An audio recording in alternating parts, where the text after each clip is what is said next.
Под патолошко, во секојдневието на еден психолог кој ќе дојде на посета клиент, се подразбира главната мотивација која што го довела тој клиент кај психологот, а тоа е најчесто е една нелагодна состојба, едно страдание кое што е на психолошки карактер и кое што драстично го намалува квалитетот на живење на тој клиент.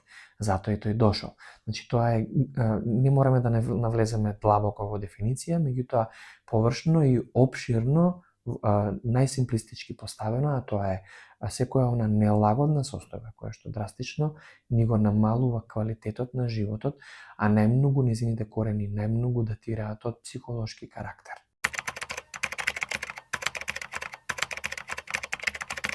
Кои се најфреквентни форми на психопатологија или состојба со која што доаѓаат клиентите? Па дефинитивно број 1 состојба која што е најфреквентна и со која што најчесто доаѓаат да се пожалат клиенти, а тоа е анксиозната состојба и сите форми на анксиозни состојби, заедно придружени или не придружени од панични напади.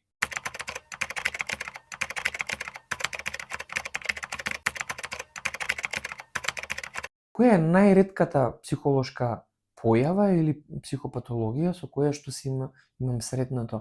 Веројатно тоа би било едно конвулзивно нарушување, конвулзивно расстройство, кое во основата подразбира најинтензивни, најспецифични симптоми се контракција на мускули, неволонтерни контракции, односно целото тело се згрчува и целиот тој напад и таа епизода многу потсеќа на епилептичен напад, меѓутоа нема епилепсија, односно нема невролошка природа за епилепсија, симптомите најчесто се од психолошки карактер, односно провокациите се од психолошки карактер и тоа го викаме психосоматско нарушување.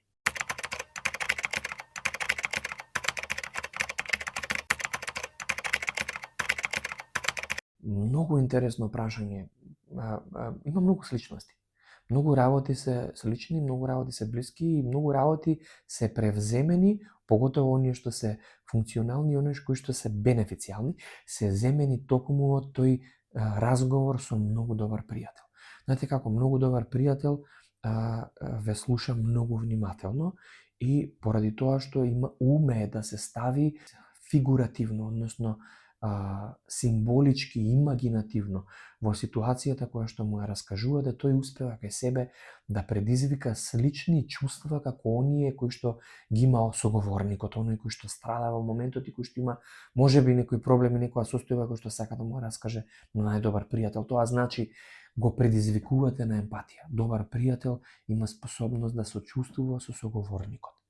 Тоа подразбира активно слушање, добар пријател, разговор со добар пријател, не подразбира оној пријател кој што едва и чека да застанете со зборење за тој да ви каже за неговиот ден или за неговата проблематика, или пак да ви каже за некоја проблематика која што била уште полоша и уште поинтензивна, па ете, он издржал, па некако се носел со сето тоа. Значи, добар пријател нема да го превземе акцентот на фокус на себе.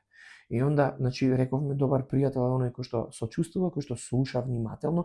Тој сегмент е најинтензивен и треба да биде најприсутен кај секој еден психотерапевт или психолог во неговото клиничко интервју или во сеансата што ја прави психолошка или психотерапевтска со клиентот. Пред се да го изслуша добро, без да рипа на заклучоци и да го вметне тој емпатиски момент, затоа што има една изрека од многу познат психолог Карл Густав Јунг, тој рекол: усоврши ги сите техники, освои ги сите титули, меѓутоа кога допираш една човечка душа, биди уште една човечка душа. Значи не ја допирај таа душа од позиција на авторитет, туку пробај да бидеш на иста позиција со таа личност. И тоа е најинтензивниот, најбитниот сегмент од терапевскиот пристап, кој што помага за успехот на еден психолог, а тоа е нели да го разреши проблематиката или да го намали страдањето во кое што се наоѓа клиентот кој што доаѓа. Значи, откако иницијално ќе се поврземе со таа личност и ќе ја разбереме на ниво на близок пријател, понатаму постои едукативниот процес кој што е од полес. Понатаму постојат оние анализи кои што во позадината ги прави психологот додека клиентот разговара со него, а тоа е препознавање на едни црвени знаменца и едни патерни на однесување кои што можеме да ги препознаваме во повеќе ситуации. Значи, кога клиентот без да знае се довел во ситуација во која што може би непотребно се изложил на стресогени фактори без негово знаење, на ниво на рефлекс, на ниво на некоја рана одлука или подсвесна одлука или инстинкт кој што го водел во таква ситуација.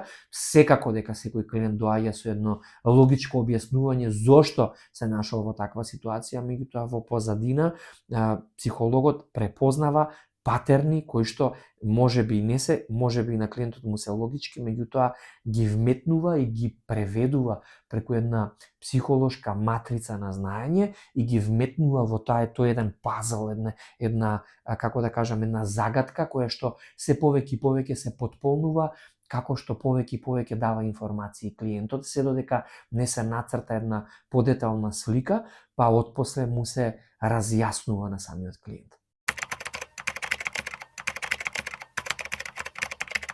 Веројатно тоа е битно прашање да се одговори. Секој еден клиент би сакал да знае па не само од финансиски аспект, туку и од аспект на инвестициски, како изгледа тоа, кои се шансите да се подобри ситуацијата, дали има надеж, ако има надеж, што да се очекува. Еден многу битен договор кој што психологот го прави со клиентот, тоа е да се сретнеме на пола пат, односно да видиме дали сме блиску со очекувањата и она што е расположливо од било какви алатки за подобрување на таа состојба. Зборам за психолошки алатки, третмани, психотераписки гранки и така натаму. Знаете, имате клиенти кои што очекувањата им се преголеми. Она што е проблем е ако тоа што е на располагање во никој случај не може да се спореди со очекувањето на самиот клиент кој што доаѓа кај психолог, може би е многу побитно да се прекине таа релација и тој воопшто да не се почнува тој психотерапевски процес, затоа што клиентот ќе доживее неуспех. Што тоа значи? Ако целта на клиентот е една сеанса во која што ќе добие насока на, како да кажаме, еден мотивацијски говор од 2 минути кој што ќе му го промени животот за секогаш, а во позадина, да не речам, може има една многу поголема потешкотија од психолошки карактер, заглавувал по институции, во психијатрија, во различни институции кои што работа со многу потешки психопатолошки форми, таков говор на мотивацијски говор едноставно е многу далеку да постигне било какви резултати за такви драстични промени. Тоа значи дека клиентот во себе има очекувања кои што се осудени на неуспех. И онда ако веќе вие како психолог, ние како психолози, ако се посегнеме да ги задоволиме тие потреби, иницијални цели кои што психологот ги поставил, ние ќе завршиме исцрпени во процесот, а тој се уште ќе биде незадоволен и целиот процес ќе биде неуспех.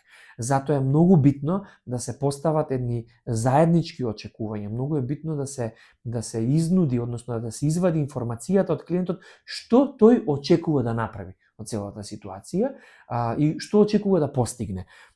Другиот аспект е оној аспект во кој што клиентот не доаѓа да ја подобри ситуацијата, тој доаѓа да се утеши и да го регулира стресот кој што веќе станал преголем и презахтевен и премногу дисфункционален. Тоа значи дека на него му треба само функционалност, не му треба поправање, не му треба решение на самата проблема, му треба само да може да продолжи со денот ефективно и онда таквите клиенти најчесто процесов за нив трае најдолго. Таквите клиенти ги викаме клиенти на ниво на игра, тие доаѓаат само за оној иницијален момент на поврзување, за тапкање по рамо, за утеха, се ќе биде во ред, те разбирам, за едно сочувство, меѓутоа решението на проблемот во моментот кога ќе се тргне страданието, се трга и мотивацијата да се реши истиот проблем и тие таквите терапевски процеси траат, па да не речам, можат и децении. Доколку имаме и клиенти кои што се дојдени на ниво на одлука, тие не се дојдени да го се утешат, тие се дојдени да долготрајно решат еден проблем, тие се оние што се најпрагматични и најмногу ги следат до детал инструкциите и насоки од психологот и кај нив терапевскиот процес трае најкратко, односно по неколку сеанси.